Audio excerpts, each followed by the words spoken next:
শেখ হাসিনার অবস্থানে সে অভিনয় করেছিল ঘরে ঘরে সব মেয়েগুলো হাসিনা। তিনি হচ্ছেন একজন প্রফেশনাল অ্যাক্টর।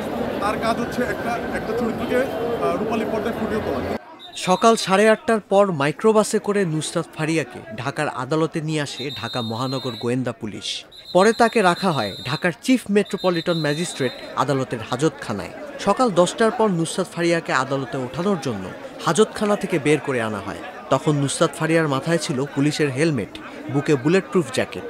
নারী পুলিশ সদস্যদের উপস্থিতিতে কড়া প্রহরায় নুসরাত ফারিয়াকে সিঁড়ি দিয়ে হাঁটিয়ে 2 তলায় নেওয়া হয়। নুসরাত ফারিয়াকে আদালতের কাঠগড়ায় তোলার পর একজন পুলিশ সদস্য তার মাথায় পরানো হেলমেটটি খুলে দেন। এ সময় নুসরাত ফারিয়াকে বিমর্ষ দেখা গেছে। কাঠগড়ায় 30 মিনিট রেলিং ধরে দাঁড়িয়েছিলেন তিনি। আদালতে কোনো বক্তব্য দেননি। তার বিরুদ্ধে আনা অভিযোগ কাঠগড়ায় দাঁড়িয়ে শুনেছেন। মুজিবুর রহমানের একটি জীবনী নিয়ে একটা বায়োগ্রাফি, সে শেখ হাসিনার অবস্থানে সে অভিনয় করেছিল বা নাম ভূমিকা অভিনয় করেছিল এবং এই ভূমিকায় অভিনয় করার পরে সে সাংবাদিক সামনে বলেছিল যে সারা বাংলাদেশে যে মেয়েগুলোকে আমি দেখতে পাই ঘরে ঘরে সব মেয়েগুলো হাসিনা। এই কথাটা আমাদেরকে তখন আহত করেছিল, এই জন্য দেশের মানুষকে আহত করেছিল। একজন ফ্যাসিস্ট হাসিনার সঙ্গে এদেশের আমাদের দেশের মেয়েদেরকে তুলনা করা হবে। তারা গণতান্ত্রিক মানুষ, তারা মৌলিক অধিকারকামী মানুষ, তারা আন্দোলনকারী মানুষ, সেই ফ্যাসিস্টের সঙ্গে এদেশের মানুষের মেয়েদের সঙ্গে তুলনা করবে, এই কথাটা এদেশের মানুষ সহজভাবে নেয় না।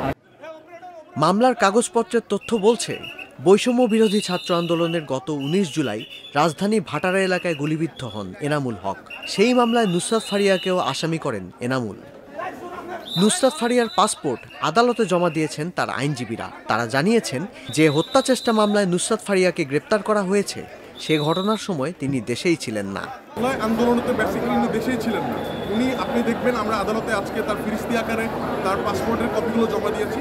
সেখানে দেখতে পাবেন উনি জুলাই 9 তারিখ বাংলাদেশ থেকে ডিপার্ট করে উনি কানাডায় অবস্থান করছিলেন এবং উনি বিভিন্ন সময় ফেসবুকে বিভিন্ন ধরনের পোস্ট দিচ্ছিলেন এই আন্দোলনের পক্ষে। তো স্বাভাবিকভাবে উনি এই মামলার সাথে কোনোভাবে জড়িত ছিলেন না। এদিকে নুসরাতের আইনজীবীর বক্তব্যকে ভিত্তিহীন দাবি করেছেন ঢাকার মহানগর দায়রা জজ আদালতের প্রধান পিপি ওমর ফারুক ফারুকী। উনি যে কাগজগুলো দিয়েছে সেটাও পরীক্ষা নিরীক্ষা করার প্রয়োজন আছে। এছাড়াও শুধু যে দেশে থেকে ঘটনা ঘটানো যায় তা না, বর্তমান প্রযুক্তির যুগে দেশের বাইরে থেকেও এই ধরনের ঘটনার সঙ্গে সম্পৃক্ত হওয়া যায়। নুসরাত ফারিয়ার জামিন বিষয়ে আদেশের জন্য আদালত দিন ধার্য করেছেন আগামী 22 মে। আইনজীবী মোহাম্মদ ইফতেখার হাসান আদালতকে নুসরাত ফারিয়া ও তার পেশা সম্পর্কে তথ্য দেন। সহযোগী হয়ে তারা যে টার্মটা ইউজ করছে সেই টার্মটা তো এখন টেকনিক্যালি মিসইউজ করা হচ্ছে। কারণ তিনি হচ্ছেন একজন প্রফেশনাল অ্যাক্টর। তার কাজ হচ্ছে একটা চরিত্রকে রূপালী পর্দায় ফুটিয়ে তোলা। আমাদের বক্তব্য হলো যে ফ্যাসিস্ট হাসিনার পক্ষে সে অভিনেতা হোক, অভিনেত্রী হোক, বা নাট্যকার হোক, বা খেলোয়াড় হোক, যে কোনো ধরনের পেশাজীবী হোক, যারা ফ্যাসিস্টের পক্ষে কাজ করেছে এবং বৈষম্য ছাত্র আন্দোলনের বিরুদ্ধে যারা রাজপথে নেমে আন্দোলনকারীদেরকে হত্যা করার জন্য যারা সহযোগিতা করেছে, সবাইকে আইনের আয়ত্তে আনতে হবে। শুধু তার অভিনেত্রী এবং অভিনেতা এবং খেলোয়াড় এবং শিক্ষক, বিচারক এবং আইনজীবী, রাজনীতিবিদ এবং বিভিন্ন পেশা জড়িত চাকরিজীবী, ব্যবসায়ী, এটা দিয়ে সে পাবে না। যদি সে বৈষম্য বিরোধী ছাত্র আন্দোলনের বিরুদ্ধে কাজ করে থাকে এবং তাদেরকে হত্যার সঙ্গে জড়িত হয় এবং ফ্যাসিস্ট হাসিনাকে 15 বছর তাকে এই ফ্যাসিজম চালানোর জন্য তাকে সহযোগিতা করে থাকে, গুম, খুন, হত্যা, আয়নাগর এবং মানুষ পোড়ানো, ক্রস ফায়ারের সঙ্গে জড়িত থাকে, সবাইকে আইনের আওতায় আনতে হবে। সংরক্ষিত মহিলা আসনে নুসরাত ফারিয়া সংসদ সদস্য হতে চেয়েছিলেন, এ কথা বলেও আদালতের কাছে অভিযোগ করেন পিপি ওমর ফারুক ফারুকী। এই ভূমিকায় অভিনয় করার পরে সে সাংবাদিক সামনে বলেছিল যে সারা বাংলাদেশে যে মেয়েগুলোকে আমি দেখতে পাই ঘরে ঘরে সব মেয়েগুলো হাসিনা। এটা সে বলেছে শুধু ফ্যাসিস্ট হাসিনাকে তুষ্ট করে।